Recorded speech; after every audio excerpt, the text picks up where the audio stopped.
At 11:55 on the morning of August 10th, 1985, a Soviet nuclear submarine disappeared in a flash of white light.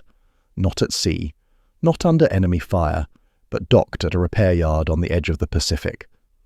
K-431 was undergoing routine refueling at Chazhma Bay, a narrow inlet tucked into Peter the Great Bay, about 45 kilometers southeast of Vladivostok.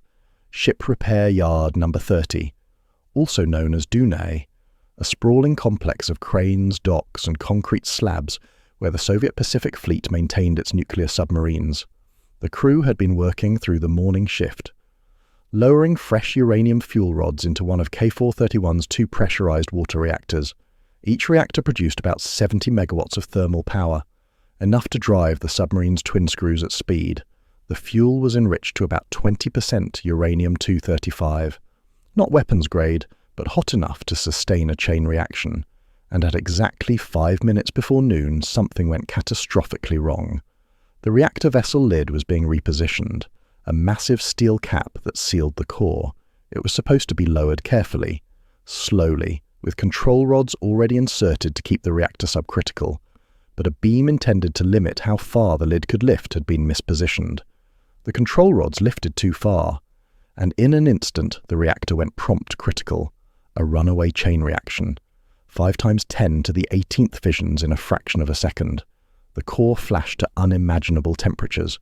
Water inside the reactor vessel turned to superheated steam, and the pressure exploded outward. The fueling enclosure, a temporary metal structure built around the submarine, disintegrated. Its roof was hurled 70 to 80 meters from the blast site, like a tin can crushed and tossed by a giant hand. The reactor compartment was ripped open. Freshly loaded fuel rods were ejected into the air. Some landed on the deck, others were scattered across the pier and into the water. Before we dive in, please consider dropping a like and subscribing. 8 officers and 2 enlisted men died instantly, vaporized by the blast or killed by the initial radiation pulse. Another 49 personnel were injured, many suffering acute radiation exposure, and within minutes a fire erupted in the reactor compartment. Flames fed by shattered coolant lines and burning metal. The blaze would rage for 4 hours. Firefighters in cloth uniforms and inadequate protection rushed toward the wreckage. They didn't know the full scale of what they were walking into. No alarms had sounded beforehand, no evacuation orders had been issued. The blast had come without warning. And now a radioactive cloud was rising over the bay, carried northwest by the wind, across 6 kilometers of the Dunay Peninsula. The plume missed the nearby settlement of Shkotovo 22 by about 1.5 kilometers, but it blanketed the shipyard and the surrounding land in a fine dust of uranium, cobalt-60, and fission products. By the time the fire was extinguished, the damage was irreversible. 10 men were dead, dozens more were contaminated, and K-431 was a radioactive wreck, its reactor core exposed to the open air.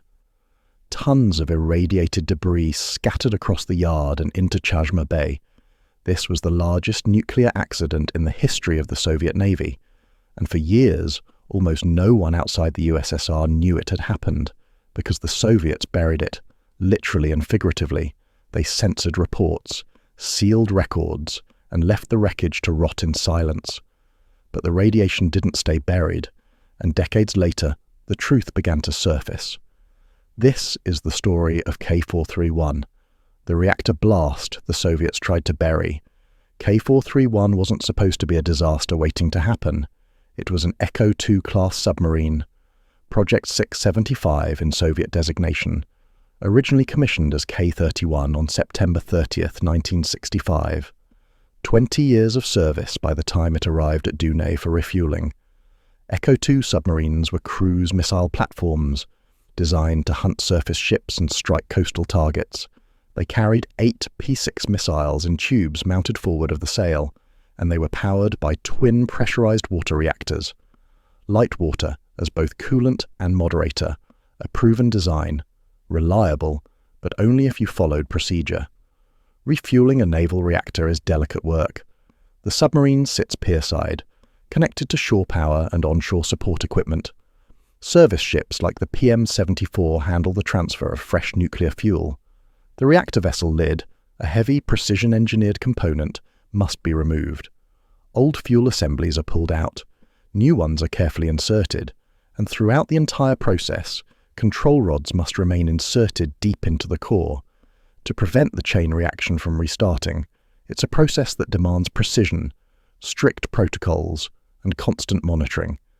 But at Ship Repair Yard number 30, corners were being cut. The facility was overworked, under pressure to turn submarines around quickly. Maintenance schedules were tight, equipment was aging, and oversight was inconsistent. The refueling operation on August 10th began like dozens before it. The reactor vessel lid was lifted, old fuel was removed, fresh assemblies were loaded into the core. Everything seemed routine, until it came time to reposition the lid. The lid itself weighed several tons. It had to be lowered precisely onto the reactor vessel, aligned perfectly, sealed tight. A beam was installed to limit how far the lid could be lifted during adjustments. This was a safety mechanism. It prevented the control rods, attached to the underside of the lid, from being withdrawn too far. But someone had mispositioned the beam. No one caught the error. Not the engineers, not the supervisors, not the technicians operating the crane. And when the lid was lifted for a final adjustment, the control rods came out too far. Way too far. The reactor went prompt critical. In a normal reactor, the chain reaction is controlled by delayed neutrons. Neutrons released a few seconds after fission. This gives operators time to react, to adjust control rods, to shut the reactor down if needed. But in a prompt critical state, the chain reaction is sustained entirely by prompt neutrons. Neutrons released instantly, within microseconds. There's no time to react, no time to intervene. The power level doubles, then doubles again, and again. In fractions of a second, the reactor goes from idle to full power to overpower to meltdown. 5 times 10 to the 18th fissions occurred in that excursion. An almost incomprehensible number. Each fission releases energy, heat, and with nowhere for that heat to go, the reactor core temperature spiked. Water inside the vessel turned to steam, pressure built, and then the vessel ruptured. Not a slow leak, a violent, explosive failure. The thermal and steam explosion tore through the reactor compartment, metal warped, fuel rods shattered, radioactive fragments were ejected into the air. The fueling enclosure collapsed, its roof was blown clear off the submarine, landing 70 to 80 meters away, and the blast sent a shockwave through the shipyard. Workers who had been standing nearby were knocked to the ground. Some were killed instantly. Others staggered away, confused, bleeding, contaminated. Within minutes, alarms began to sound, not from K-431, from radiation monitors scattered around the yard. The needles pegged, dosimeters screamed, and the fire started. Burning metal, ruptured coolant lines spraying water that instantly flashed to steam, electrical cables melting, and deep inside the reactor compartment, the exposed core was still radiating heat, still glowing, still releasing particles into the air. Firefighters arrived within minutes. They didn't have time to suit up in full protective gear. Many wore standard cloth uniforms, thin cotton, rubber boots, cloth gloves. They grabbed hoses and ran toward the wreckage, toward the flames, toward the radiation, because that's what firefighters do. They didn't know they were walking into a death trap. The firefighters fought the blaze for 4 hours. 4 hours of breathing smoke laced with radioactive particles. 4 hours of standing near an exposed reactor core. 4 hours of absorbing radiation with every passing second. Some of them received external doses of up to 2.2 sieverts. Thyroid doses reached 4 sieverts. From inhaling radioactive iodine that boiled off the wreckage. At those levels, acute radiation sickness was inevitable. Nausea, vomiting, hair loss, immune system collapse. 10 of the firefighters developed full acute radiation sickness. Their bodies began to break down at the cellular level. Bone marrow stopped producing blood cells. Organs began to fail. Some would recover, others wouldn't. But on that day, they kept working, dousing flames, cooling the reactor compartment, preventing the fire from spreading to other parts of the submarine or the surrounding dockyard. By late afternoon, the fire was out, But the crisis was far from over. The reactor compartment was a smoking ruin. Fuel fragments littered the deck, hot, radioactive, still emitting gamma rays and neutrons. Most of the ejected debris had landed within 50 meters of K-431, but some pieces had been thrown farther, into the water, onto adjacent piers, across the yard, and the radioactive cloud was still moving, carried northwest by the wind. The plume traced a path across 6 kilometers of the Dune Peninsula. Atmospheric models later confirmed the trajectory. It passed over parts of the shipyard, over storage areas, over roads and buildings. It narrowly missed Shkotovo 22, a restricted military settlement about 1.5 kilometers away. But workers in the open were exposed. Anyone downwind during those first hours inhaled particles. Dust contaminated with uranium, cobalt-60 from activated steel, strontium-90 and cesium-137 from the fresh fuel. Not in massive quantities. The fuel had only just been loaded. It hadn't been in the reactor long enough to build up a large inventory of fission products. But fresh or not, the isotopes were dangerous. And they were everywhere. By evening, emergency response teams were mobilizing. Approximately 2,000 personnel were eventually engaged in cleanup operations. Naval crews, shipyard workers, civil defense units, radiological specialists. They began the grim task of decontamination, scrubbing surfaces, removing contaminated soil, collecting fuel fragments with tongs and shovels, sealing them in drums. The work was dangerous. Radiation levels near the wreckage remained high, and the personnel didn't always have adequate protection. Of those 2,000 responders, about 290 received doses exceeding typical exposure limits, some far exceeding them. They worked in shifts, rotating crews in and out to spread the dose, but the damage was cumulative, and for many the exposure would have consequences years later: cancer, organ damage, premature death. Meanwhile, the contamination was spreading beyond the shipyard, into Chazhma Bay itself. Fuel fragments had fallen into the water during the explosion. Radioactive particles settled into the sediment, and some dissolved into the bay. Scientists later estimated that between 2 and 80 gigabecquerels of activity entered Chazhma Bay's water in the immediate aftermath. A wide range, because no one was measuring it in real time. No sensors in the water. No sampling protocols triggered. The Soviets were scrambling to contain a disaster they hadn't planned for, and they were doing it in secret. No public announcements, no warnings to nearby towns, no evacuation orders for civilian settlements. The official stance was silence. 4 days after the accident, some dockyard facilities reportedly resumed operations, as if nothing had happened, as if 10 men hadn't just died, as if the wreckage of K-431 wasn't still sitting there, leaking radiation into the bay. But the contamination didn't care about schedules or secrecy. Radioactive cobalt-60 and cesium-137 began to spread through the water column. Ocean currents carried it out of Chazhma Bay, into Ussuri Bay, into Strelok Bay, and eventually into the broader Peter the Great Bay system. 2 typhoons hit the region in the weeks after the accident. They churned the water, mixed surface layers with deeper layers, accelerated the dispersion, reduced surface concentrations through dilution. Ocean modeling studies conducted decades later traced the path. Within weeks, radioactive tracers had exited Chazhma Bay. Diluted by regional circulation patterns, multidirectional winds pushed surface water in unpredictable directions. Deeper eddies influenced the spread at depth.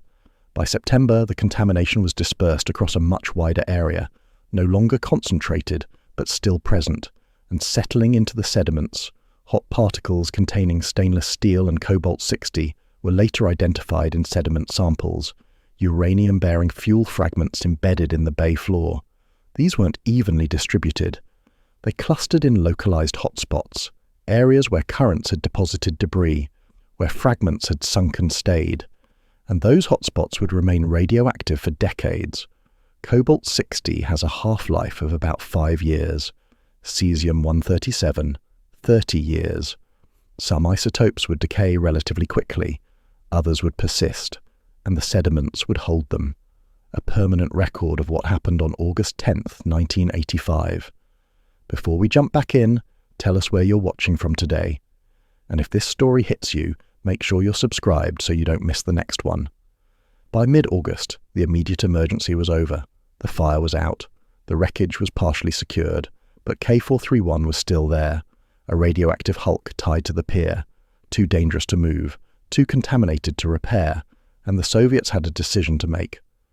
What do you do with a submarine whose reactor has exploded? The answer, in Soviet fashion, was to do as little as possible.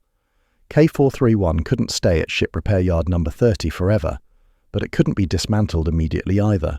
The reactor compartment was too hot, too radioactive. Approaching it meant absorbing dose, and cutting into it would release more contamination. So they towed it to Pavlovsk Bay, a holding area for damaged submarines about 50 kilometers northeast of Vladivostok. K-431 joined 2 other Pacific Fleet submarines with core damage, all 3 stored afloat, tied to buoys, left to decay, literally. The plan, if you could call it that, was to wait. Let the short-lived isotopes burn off. Let radiation levels drop to something manageable, and then maybe attempt dismantlement. But years passed. K-431 sat in Pavlovsk Bay through the late 80s, through the collapse of the Soviet Union in 1991, through the chaotic 90s when Russia's military budget evaporated, and all the while it leaked, slowly, into the water, adding to the radiological burden of a bay already contaminated by decades of naval nuclear operations. Meanwhile, back at Chazhma Bay, the cleanup continued. High-level waste from the accident was placed in temporary disposal sites near the yard. Temporary, that's what they called them. But temporary has a way of becoming permanent when no one wants to deal with the problem. Contaminated soil was scraped up and piled in designated areas. Fuel fragments were sealed in drums. Structural debris from the fueling enclosure was buried, and the site was fenced off. Out of sight, out of mind. Except it wasn't out of mind for the people who lived nearby. The workers at the shipyard knew what had happened. They'd seen the explosion. They'd fought the fire. They'd buried their friends. But officially, nothing had happened. No public acknowledgement from Moscow. No compensation for the injured. No medical follow-up for those who'd been exposed. The Soviet government treated the Chazhma Bay accident the way it treated most military nuclear incidents, with silence. The official policy was secrecy. Military accidents were classified. Discussing them could land you in prison. And so, the truth stayed buried. For years. But secrets have a way of leaking out, especially when they're radioactive. In 1993, 2 years after the Soviet collapse, the Russian government released a document called the White Book. It acknowledged for the first time that the Soviet Navy had been dumping radioactive waste into Far Eastern seas for decades. And buried in that report was a brief mention of the Chazhma Bay accident. No details, no casualty figures, just an acknowledgement that it had happened. That was the first crack in the wall. By the late 90s, more information began to emerge.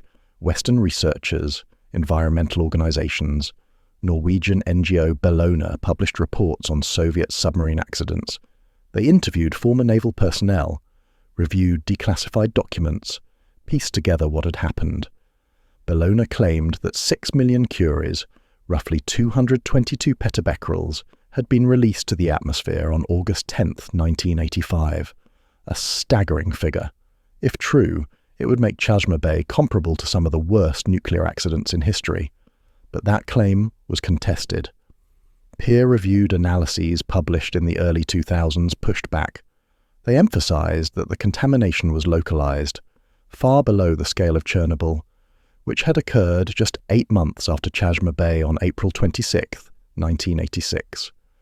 The reactor at Chernobyl had been operating for years. Its core was loaded with fission products. When it exploded, it released an enormous inventory of cesium, strontium, iodine, and other isotopes. K-431's fuel, by contrast, was fresh. It had only just been loaded. There hadn't been time for a large build-up of fission products, so while the explosion was violent, the radiological release was smaller. Most of the contamination stayed on site, within the shipyard, in the immediate vicinity of the submarine, and in the sediments of Chazhma Bay. Still, smaller doesn't mean insignificant. The International Nuclear Event Scale eventually classified the Chazhma Bay accident as Level 5, an accident with wider consequences, off-site risk, but no widespread evacuation, lower than Chernobyl's Level 7, but higher than 3 Mile Island's Level 5. It sat in an uncomfortable middle ground, serious enough to cause lasting damage, but not dramatic enough to force systemic change. And that's the story of most nuclear accidents, the ones that don't make headlines, the ones that happen behind fences and security clearances, the ones where the contamination stays localized and the victims stay silent. Because what could they do? Who could they tell? In 1998, the Washington Post published an article highlighting the risks posed by decommissioned Soviet submarines. Many still had reactors on board, still tied up in bays, rusting, leaking. The article referenced Chazhma Bay as a case study, a warning of what could happen when nuclear infrastructure decays without proper oversight.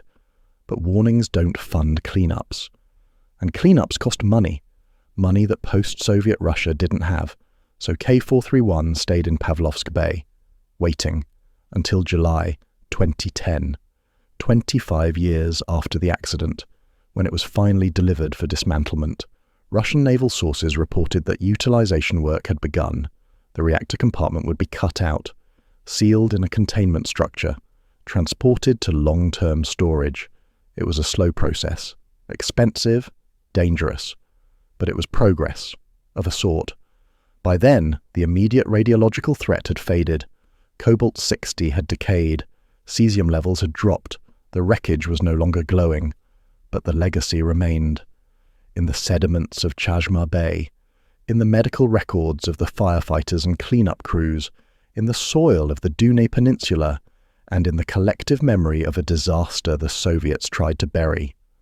By the 2000s, scientists began returning to Chazhma Bay, not to clean it up, but to measure what was left, to map the contamination, to understand how decades of radioactive decay and environmental processes had reshaped the landscape. Between 2014 and 2016, a comprehensive radiological survey was conducted across the Dunay Peninsula. Teams with handheld dosimeters and soil sampling equipment walked transects, measured background radiation, collected samples. The results painted a complicated picture. Most of the area showed background levels comparable to the rest of Primorsky Krai, between 0.09 and 0.18 microsieverts per hour.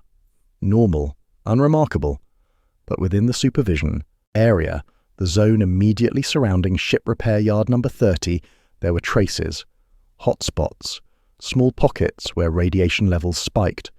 The maximum reading recorded was 0.6 microsieverts per hour, not immediately dangerous. You could stand there for hours without acute effects, but elevated, detectably above background. The trace area within the 0.13 microsievert per hour isoline covered less than half a square kilometre. Within the 0.3 microsievert per hour isoline, just 0.0063 square kilometres. A tiny footprint, localised but persistent. Soil samples told a more detailed story. Strontium-90 was measured at up to 11 becquerels per kilogram. Cesium-137 at up to 34 becquerels per kilogram. Uranium-235 at up to 5.8 becquerels per kilogram near the yard. And Cobalt-60, the telltale signature of reactor activation products, measured up to 4.9 becquerels per kilogram in the supervision area. In Dunay village itself, Cobalt-60 levels were below 0.42 becquerels per kilogram, barely detectable. The contamination had migrated, but not far. Emergency radionuclides had worked their way down into the soil, to depths of up to 20 centimetres by the time of the survey, mixing with groundwater, binding to soil particles. But the specific activity measurements showed something else. Between 40 and 45% of the Cobalt-60 in trace soils remained acid-soluble, meaning it wasn't tightly bound. It could potentially mobilize under the right conditions. Taken up by plants, washed into groundwater, carried into Chazhma Bay during heavy rains. It wasn't an immediate threat, but it was a long-term concern. The radioactive legacy of August 10, 1985 was still active, still evolving, still present in the environment decades later, and the bay itself hadn't forgotten either. Sediment surveys in Peter the Great Bay identified cesium-137 and cobalt-60 at elevated levels, not uniformly distributed, but clustered, in areas where ocean currents had deposited particles, where fuel fragments had settled, where hot particles containing stainless steel and cobalt had sunk into the mud. These particles were small, microscopic in some cases, but intensely radioactive. A single hot particle could deliver a significant dose to anything in direct contact, and they were buried in sediments where bottom-dwelling organisms lived, where fish fed, where the food chain began. Long-term ecological monitoring programs tracked the recovery, or tried to, because recovery is a complicated concept.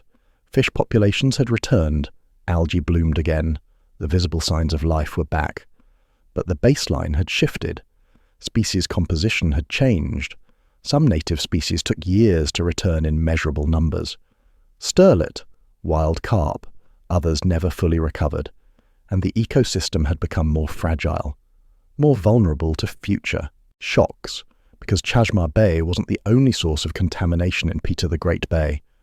Decades of Soviet naval operations had left a radiological footprint across the entire region.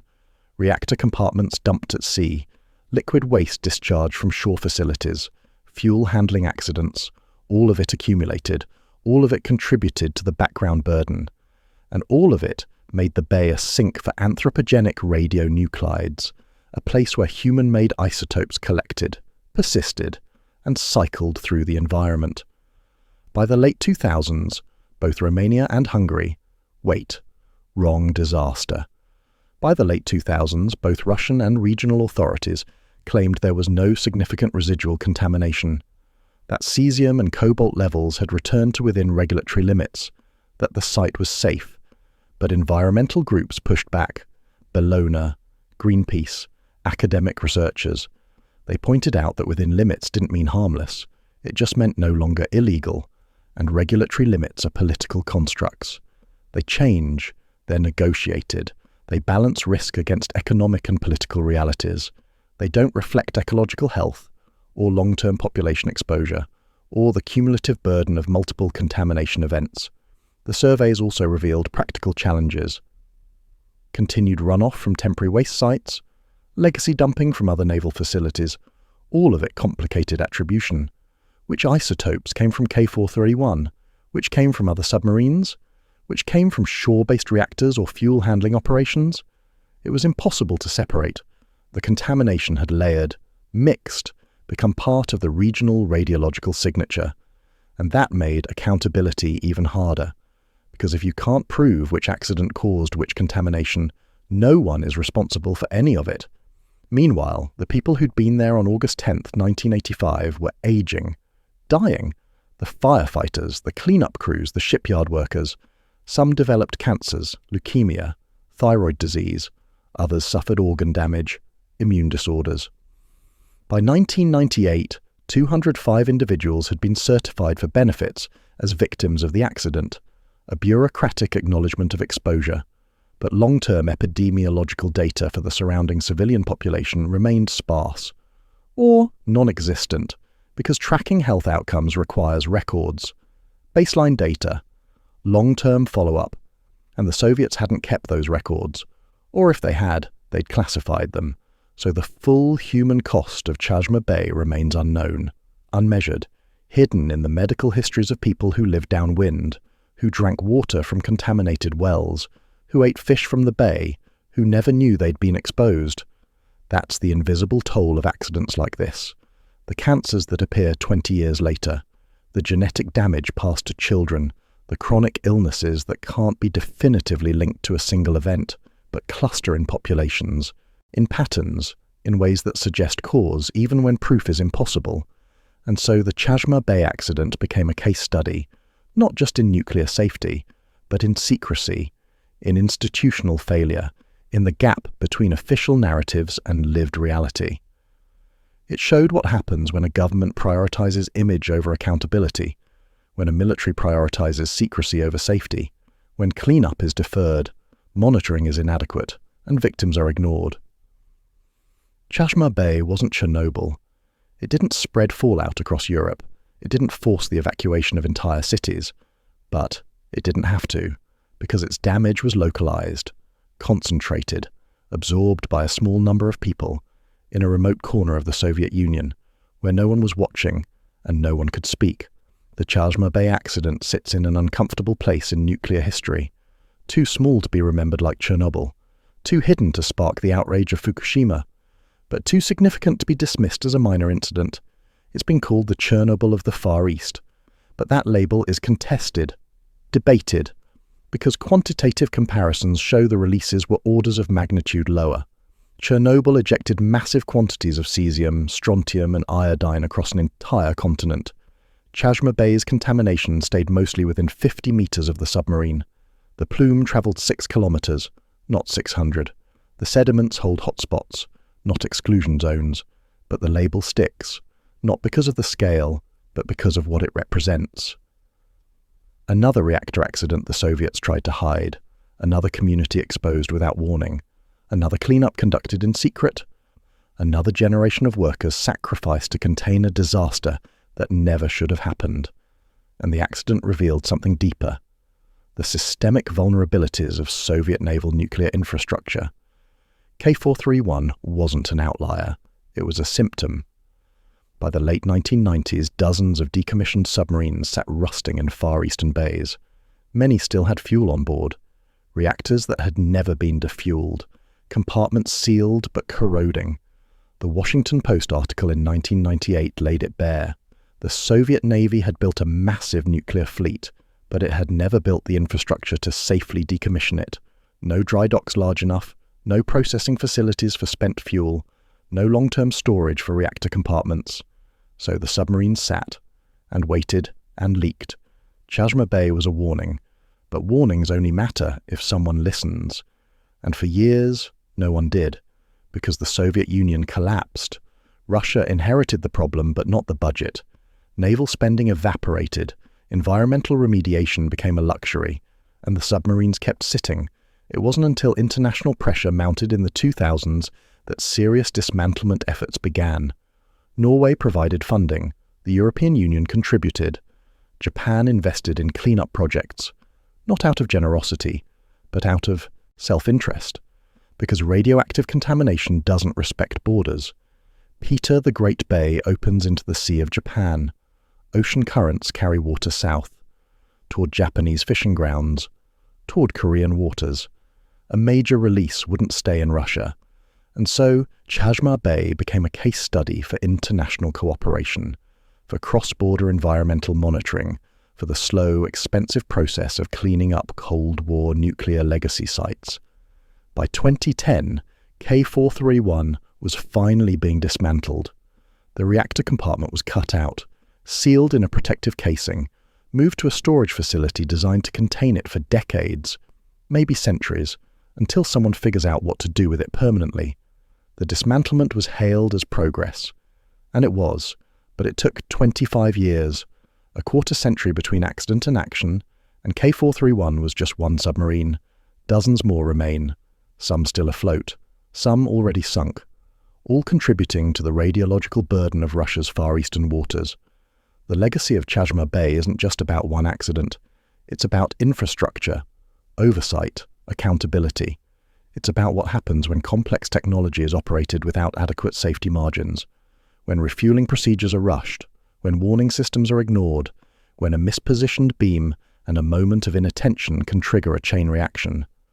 The accident analyses that followed identified clear failures. The lack of a proper drainage system under the tailings. Wrong script again. The accident analyses identified clear failures. The lack of independent oversight during refueling operations. The inadequate monitoring of control rod position. The absence of redundant safety interlocks. The reliance on human judgment in high-stakes procedures. All of it predictable, all of it preventable, and all of it repeated in variations across the Soviet nuclear enterprise. Because the problem wasn't just K-431, it was systemic. A culture that prioritized production over safety, that punished whistleblowers and rewarded silence, that treated workers as expendable and communities as acceptable losses. Chazhma Bay forced some changes. The International Atomic Energy Agency used it as a case study. New guidelines for naval reactor refueling were drafted. Risk assessment frameworks were updated. Emergency response protocols were strengthened. But implementation remained uneven, especially in Russia, where economic pressures and institutional inertia resisted reform.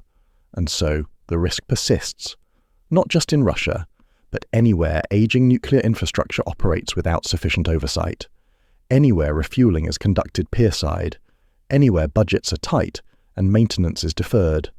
Because accidents like Chazhma Bay don't require malice, they require complacency, a belief that it won't happen here, that the procedures are good enough, that the equipment is reliable enough, that the people are trained enough, until a beam is mispositioned, a control rod lifts too far, and a reactor goes prompt critical. The final toll of Chazhma Bay is still being calculated. 10 dead on August 10th, 1985. 49 injured. 290 cleanup workers overexposed. 205 certified for benefits. But how many others? How many downwind residents inhaled particles and never knew? How many ate contaminated fish from the bay? How many children were born with genetic damage? The data doesn't exist, or it's classified, or it was never collected in the first place. And that's the cruelest legacy of all. Not just the contamination, but the erasure, the people who suffered and were never counted, the communities impacted and never compensated. The truth buried along with the wreckage. So how do we classify Chazhma Bay? A contained incident? A localized contamination event with minimal off-site impact? Or a warning, a glimpse of what happens when nuclear technology operates at the edge of oversight? When secrecy takes precedence over safety, when the people closest to the danger have no voice, because the radiation from Chazhma Bay has mostly decayed. The hotspots are shrinking, the cesium and cobalt are breaking down, but the systems that allowed it to happen, those haven't decayed, they're still operating, still aging, still one mispositioned beam away from another disaster, and the next accident won't announce itself. It'll start with a routine procedure, a moment of inattention, a flash of light, and by the time anyone realizes what's happened, it'll be too late. That's the real warning of K-431. Not that accidents happen, but that they're always one failure away, always one cover-up away, always one generation away from being forgotten. If you found this story important, help make sure it's not forgotten. Drop a like, subscribe, and share it with someone who needs to hear it. Because the only thing more dangerous than a nuclear accident is pretending it never happened.